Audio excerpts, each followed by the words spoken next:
Hi everyone, it's Pam from Glamland, and today we're focusing on guys and dolls. Now, the Salvation Army costume plays a huge role in this production, so our project for today is this super cute, easy, no-sew Salvation Army bonnet.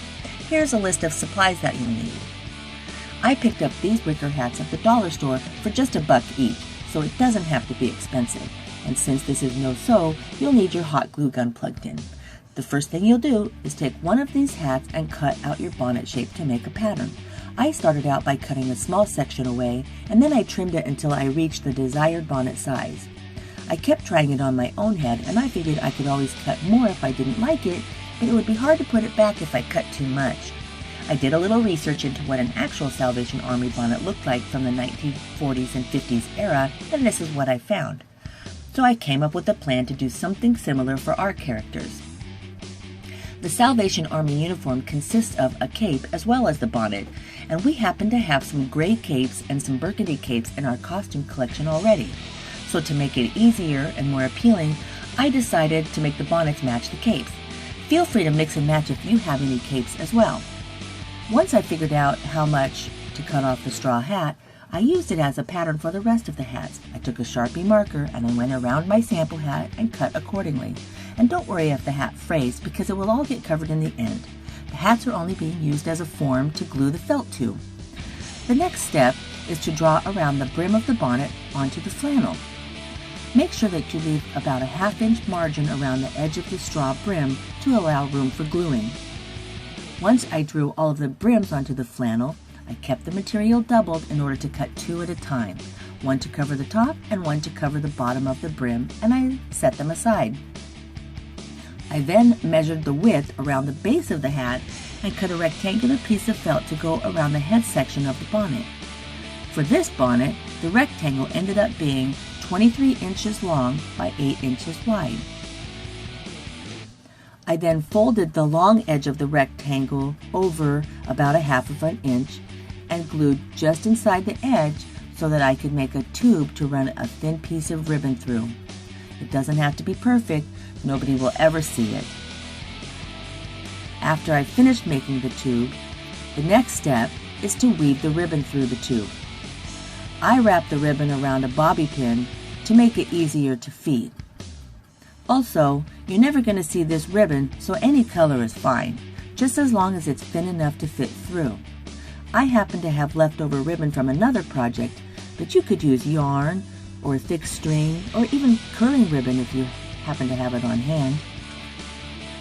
Later, we'll tighten the ribbon to gather the top end of the cap, but we'll do that once we have it attached to the hat, so go ahead and leave it untied for now. Next, I gather all of my pieces together to start gluing, and I've trimmed the top section of flannel for the brim at the inner circle, so it gives me a little room to butt it right up against the bottom of the hat and still leaves about a ½ inch overhang off of the outside edge of the brim. Next we start gluing, and I'm keeping the glue near the edge of the felt, and I'm not worrying about gluing it to the actual wicker because it doesn't have to be attached to the wicker here. You just don't want the wicker to show, so make sure that it's completely covered. Once you've glued the top side of the brim down onto the wicker at the base of the head, flip it over, and you'll snip the inside of the felt so that you can bend it into the hat and glue it down. After you finish gluing the tabs down to the inside of the hat, flip it back over and we'll start attaching the cap to cover the hat. You'll first align your rectangular piece of felt so that the gathered edge is at the top and the center of the felt is aligned with the center front of the hat. Then start gluing the bottom edge down, but make sure that you overlap it about ¼ inch on the brim just to cover the wicker. I started gluing it at the center and I went around to the right, and then I did the same thing to the left. The next step is to gather the top of the hat and tie the ribbon into a knot. It doesn't have to be beautiful because you're going to cut the ribbon off and you'll never see it. Once that's done, scrunch the material around the cap and randomly glue 3 or 4 spots so that it stays in place. You can access it through the hole in the top, or since the hat is wicker, glue the inside of the cap through the wicker, adhering it to the felt. Then glue the top center of the wicker hat and squeeze the felt together, closing the hole.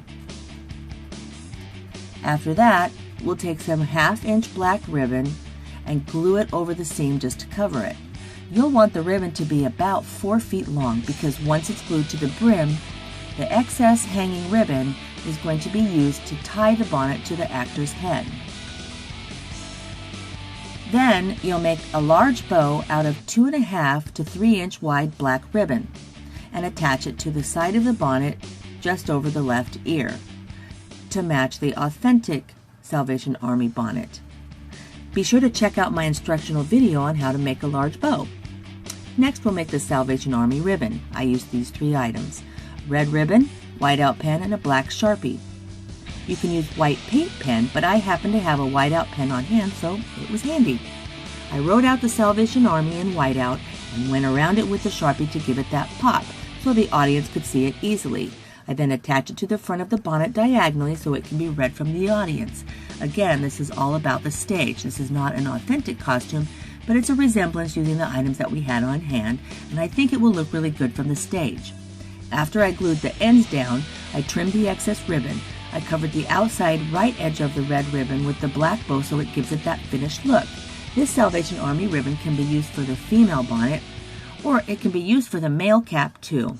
And after all is said and done, I think they turned out nice and the actors loved them. Thanks for watching.